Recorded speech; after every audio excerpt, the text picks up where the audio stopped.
We pointed to Riccardo and said, he's the man who blew up the Pope. But what if we got it wrong? What if the real culprit simply slipped into the shadows of history? This is the story of two men. One carried the blame for life. The other faded away. But above all, it's the story of one final, harrowing night between two friends, Eugenio Pacelli and Riccardo Galazzolisi.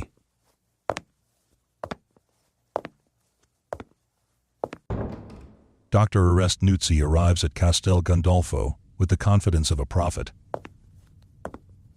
One of many who have passed through the Vatican's inner circles since Pius XII became Pope. He's promised Riccardo a miracle to preserve Eugenio Pacelli's body without ever touching it with a scalpel. His method is experimental.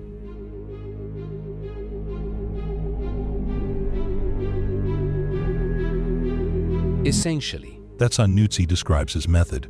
these experiments recall the ancient Christian practice of embalming with essential oils and resins. It was this very practice that preserved the body of Jesus Christ from corruption before burial. But that practice was common at the time. Nowhere in the Gospels does it say that the body of Christ was preserved. That part is Nuzzi's invention. Maybe there was a moment when Riccardo had a flash of clarity, a sharp thought. A moment when, listening to Nuzzi's theories, his oils, his resins, his prophet's voice, he thought, this isn't going to work. Because Riccardo is too intelligent not to see it. But maybe he was already in too deep, too tied in, too tired to go back. So, if that moment did happen, Riccardo still chose to believe. And he chose to keep going. Because doubt, in certain moments, isn't overcome by reason, but by will. As Riccardo recounts in his autobiography, on the morning of October 10th, Professor Nuzzi and I, assisted by Nuzzi's son and my own son, Dr. Antonello Galazzolisi, carried out the aromatic embalming without even undressing the corpse, as it was already clothed. The body is wrapped in transparent cellophane. A new kind of chemical sacredness. Industrial. Very 1950s. It has to be transported from the summer papal residence in Castel Gandolfo to St. Peter's Basilica in the Vatican. And that's 27 kilometers, under the blazing sun of a sweltering Roman October. The New York Times Rome correspondent, Paul Hoffman, was there. And he told the whole story in his 1984 book, O Vatican, A Slightly Wicked View of the Holy See. In the afternoon of October 11th, the body, lying in a casket of cypress wood, was taken from Castel Gandolfo to the Vatican in a hearse that had been borrowed from the Funeral Services Department of the city of Rome. Riccardo walks behind a procession.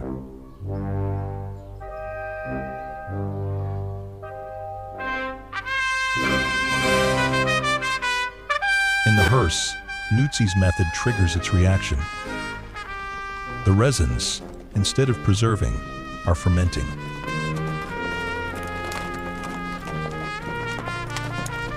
Just as the hearse stopped at the Lateran Basilica for a first funeral rite, a startling noise like a small firecracker going off was heard from inside the vehicle.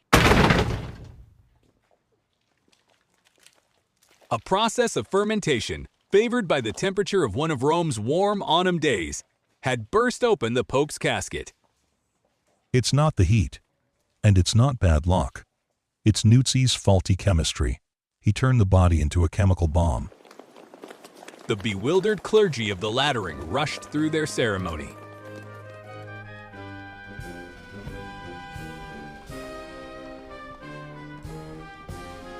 The hearse continued across the center of Rome to the Vatican. The coffin was carried into St. Peter's, and the doors of the church were closed.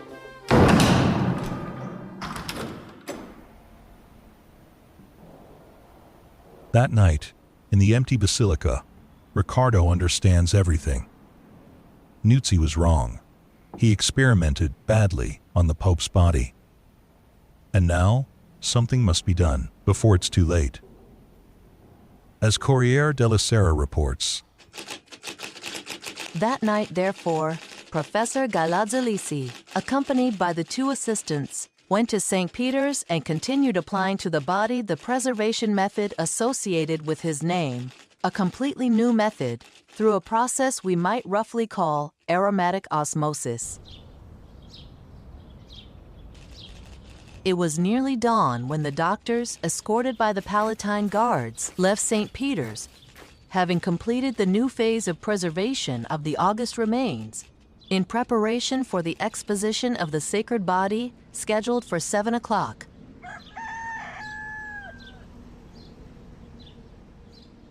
we've already seen it in earlier episodes. Paul Hoffman, correspondent for the New York Times, isn't just a Vatican reporter. He's also one of the journalists who regularly pays Riccardo Galazzolisi for confidential information. They have a secret arrangement, a coded language, and a cover name. When Riccardo calls Hoffman to tip him off, he's not Riccardo. He's Dick.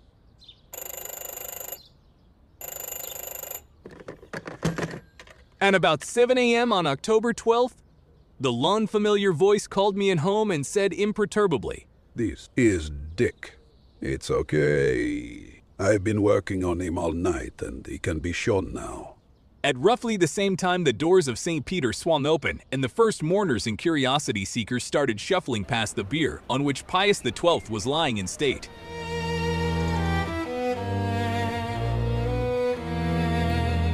They saw the dead Pope clad in a red chasuble, a cloth of gold mitre on his head, his face ashen. During the day, as the stream of visitors continued, the tall candles around the bier flickered. The temperature in the church rose, and the pontiff's face assumed a green hue. Also, a bad smell was spreading.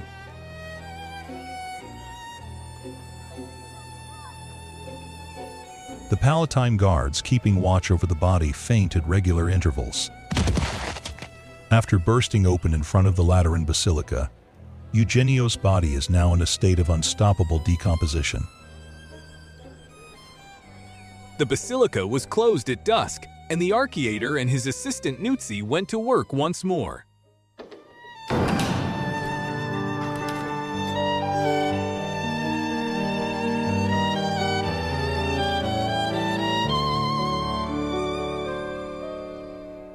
Another night in the empty basilica. Eugenio is unrecognizable. The skin is lifting. The smell is unbearable. Every passing hour is a humiliation. Riccardo doesn't speak. He doesn't scream. He works.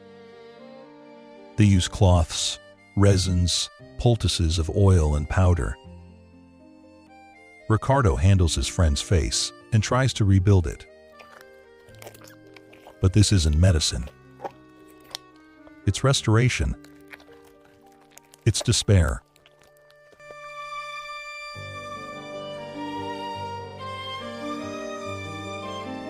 "30 years have passed. That first day, when Eugenio came to see him in his ophthalmology office. Riccardo was a young doctor, elegant, well-prepared. And Eugenio, not yet Pope, listened to him with attention and respect.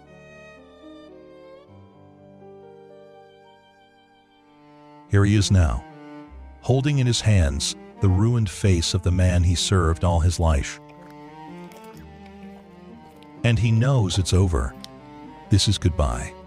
The last possible form of closeness, piecing together the wreckage with trembling hands as everything falls apart. And if Riccardo could speak to Eugenio one last time, he might say just one thing. It wasn't supposed to end like this.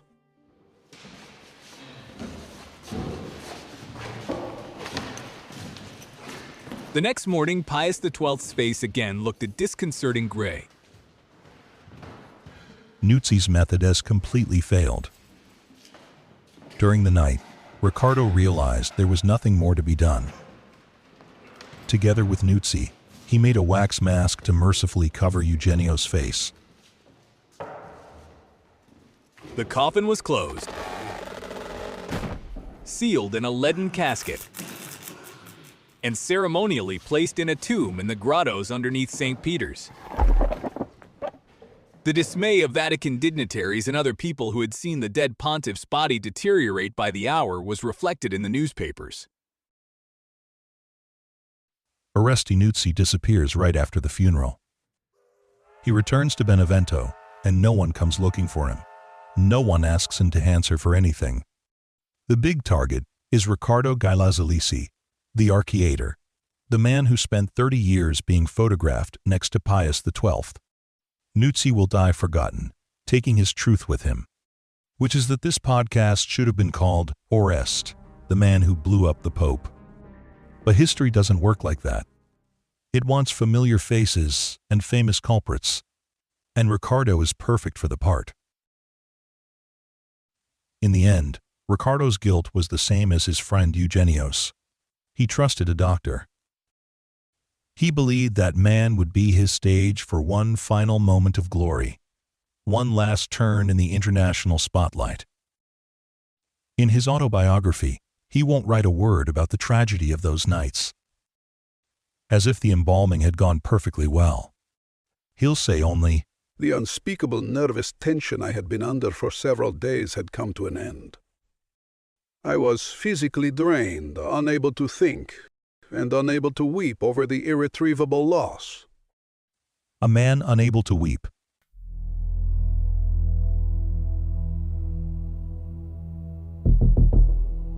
The funeral has just ended. But the real scandal is only beginning.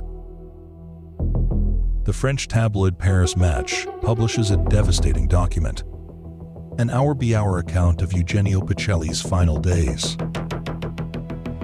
It recounts the agony, the physical decline, the death.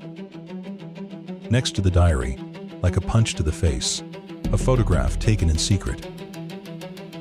Eugenio Pacelli lies on a metal bed in a dark room, a tube in his mouth, his face motionless. His eyes closed, no symbols, no liturgical vestments. Just a body stripped and exposed, caught in the precise instant before death completes its work. Paris Match reveals that the diary is the medical journal of Riccardo Galazzolisi, the Pope's personal physician, and a global scandal breaks out.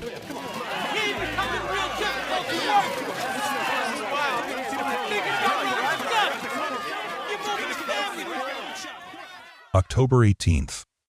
The first copies of Paris Match arrive at the Vatican. It's a shock, not because Riccardo Galazzolisi kept a medical diary detailing the raw agony of Eugenio Pacelli, not even because he sold it to a magazine. That's not the scandal. If anything, it's almost standard practice. Back in 1914, after Pius X died, his doctor, Marquis Fava, a big name at the time and Riccardo's best man, did the same. He published a diary in Corriere della Sera describing the Pope's symptoms, his pulse, his final breath. No one called it desecration. No one said it was morbid, or that it broke any medical or journalistic ethics. But the photograph is something else. A Pope, caught in the precise instant when death strips him of everything. That had never been seen before, and must never be seen again. If the diary is without question Riccardo's work, then who took the photo? Who sold it? Who leaked it? Someone needs to investigate.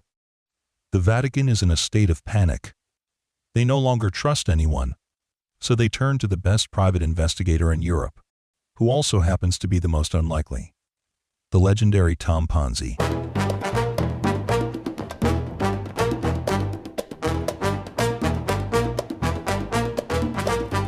Tom Ponzi is a private investigator, but that's like saying Van Gogh could hold a brush.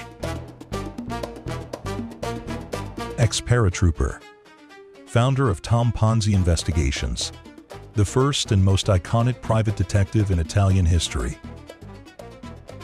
In public, a legend. In private, a sphinx.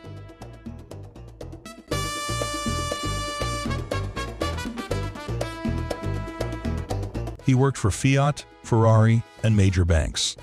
He uncovered industrial fraud, counterfeit drugs, fake perfumes. But above all, he specialized in cheating husbands, suspicious wives, and reluctant lovers.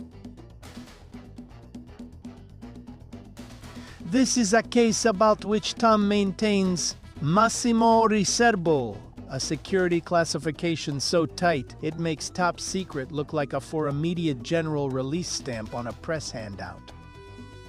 Those are the words of Bela von Bloch, author of the one major biography of the legendary Tom Ponzi, published in 1972 under the title Super Detective: The Many Lives of Tom Ponzi, Europe's Master Investigator. Ecclesiastical authorities were wholly unable to discover who was responsible for what was going on. Editors and publishers refused to reveal where they'd been getting their material. The tipster was charging immense sums and had promised to deliver even more sensational items. Impasse.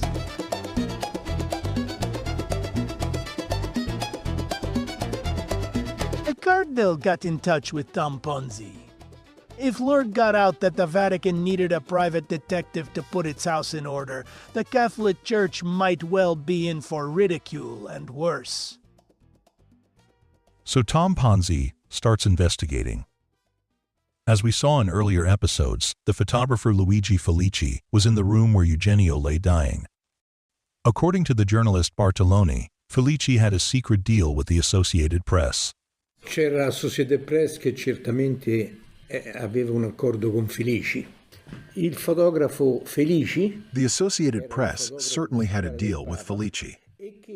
The photographer Felici, who was the Pope's official photographer, and who, in turn, was certainly being paid by the Associated Press.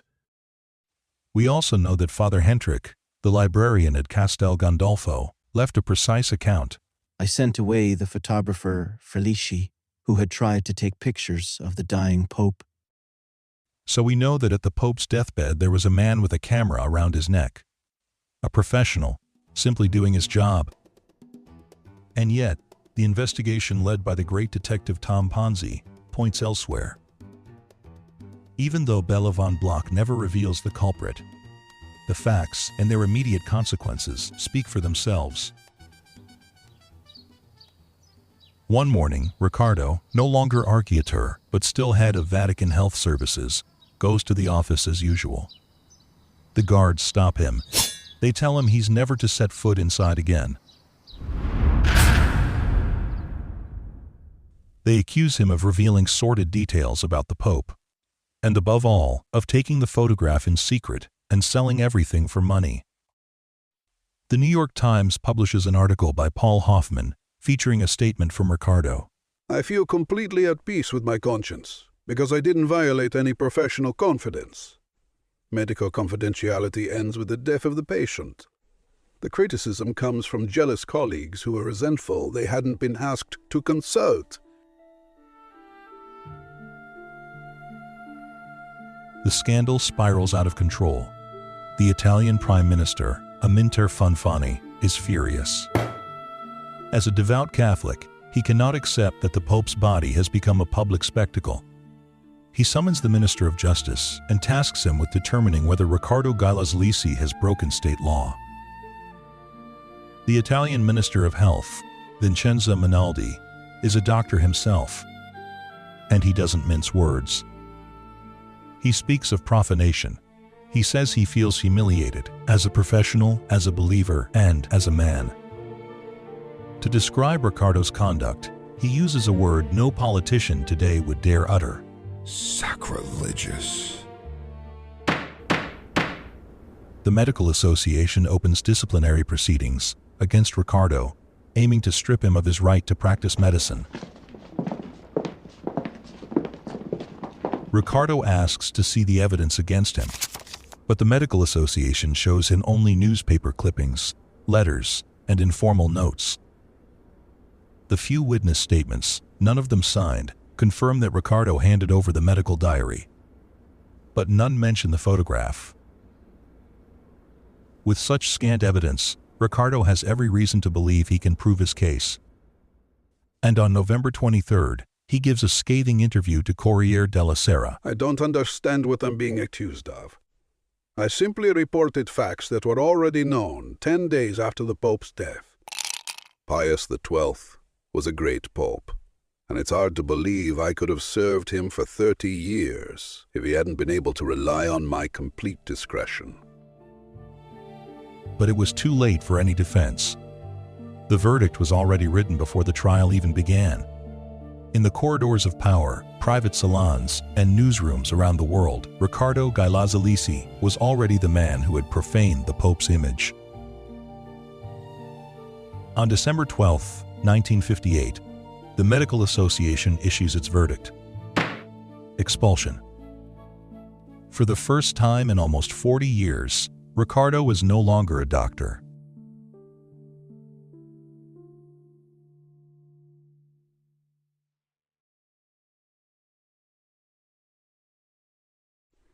One week after the death of Pius XII, a journalist asked me for an interview. That journalist is Corrado Pallenberg, an unusual Vatican reporter. He doesn't kiss the church's ring, but he doesn't attack it either. He studies it the way an entomologist looks at insects, with scientific detachment and a hint of amusement. I told him I had nothing to say. He insisted. What do you mean? All the other doctors who were called in have spoken to the press. And you, the archiater, won't say a word to the faithful.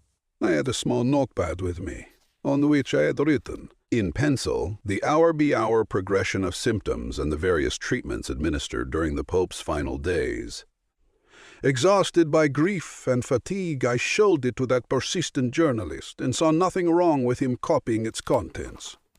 It was information that was already known.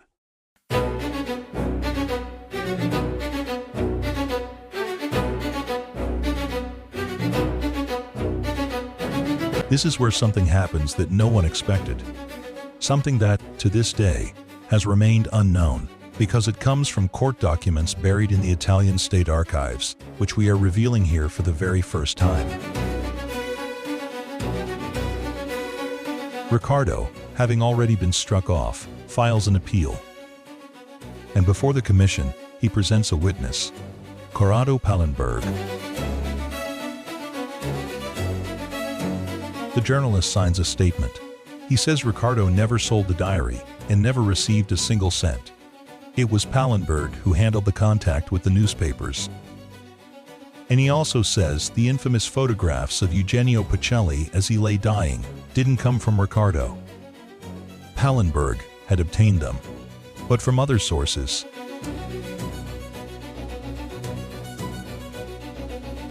So the culprit, or perhaps the accomplice, does exist. And he confesses. It is Corrado Pallenberg himself who bears witness. Perhaps out of belated scruple, or as an act of justice. Either way, his signature on that statement, revealed here for the first time, saves Riccardo when no one else would have.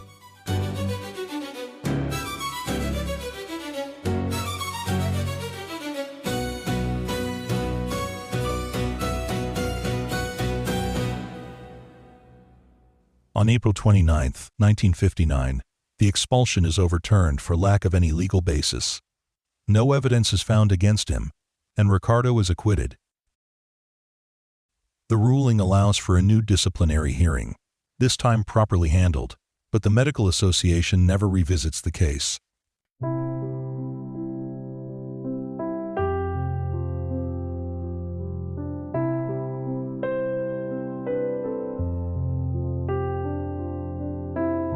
I do not wish to defend myself here against these despicable accusations. Time has already made the truth clear.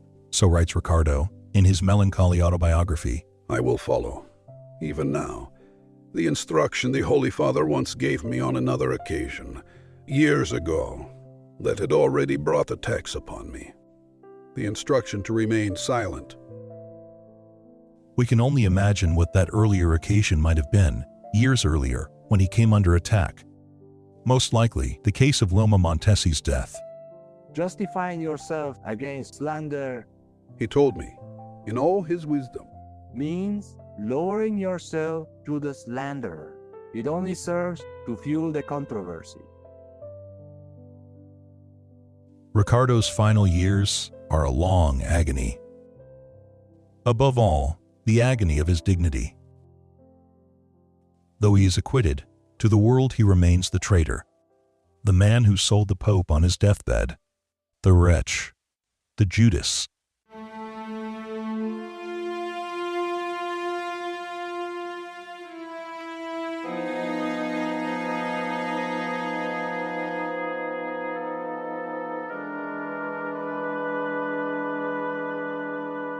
A journalist from an Italian weekly visits him at home. He finds him in a bare apartment, living off a military valor pension from the First World War. A reaction to a medication left him with a limp. He says he's suing the pharmaceutical company and hoping for compensation. That will never come. His last publication dates to 1964. It's not a scientific text, but a cheap newsstand booklet. A short guide to eye health for the general public, titled Better Vision Without Glasses. Riccardo manages to include one final pseudoscientific idea, a chapter on iridology. A science that claims to diagnose disorders or organ deficiencies through an examination of the iris. Just another hoax. No scientific merit. No physiological foundation. But what does it matter now? That book ends with a personal decalogue. 10 rules for protecting your eyes. It is his spiritual legacy. 1. Above all things, cherish the sublime gift of sight. 3. Do not delay in consulting a doctor or ophthalmologist, even for minor discomfort. 10. Remember that the eyes have two enemies, your fingers and your handkerchief.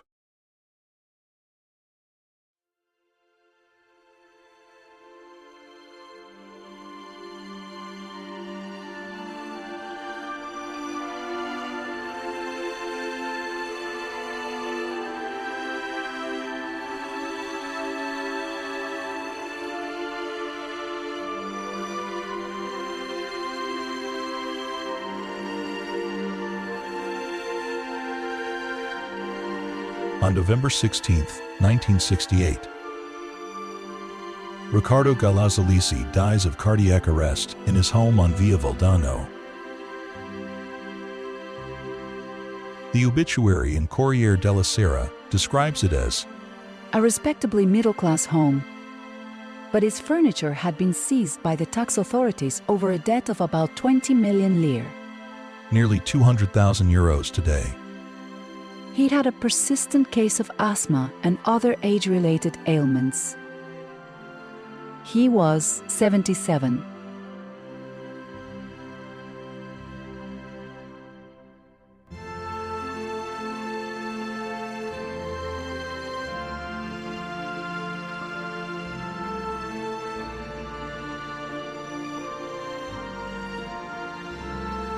I do not regret having been abandoned by those who, not long before, had pressed me for favors.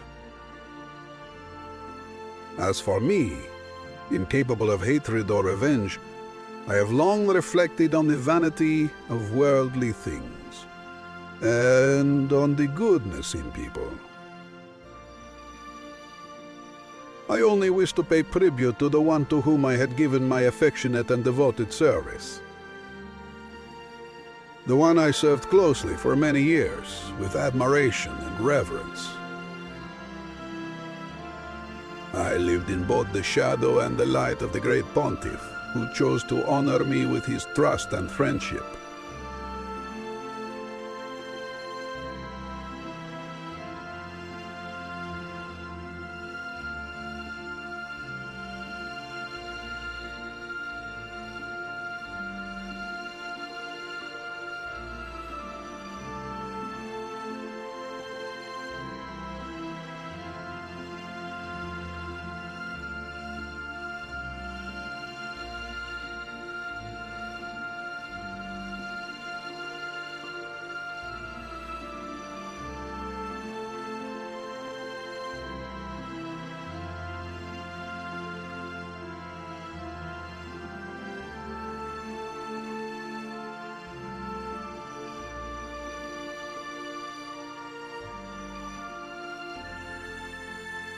This has been Riccardo, the man who blew up the Pope. A podcast by Rod Ferraro. Associate producer Vittoria Erce.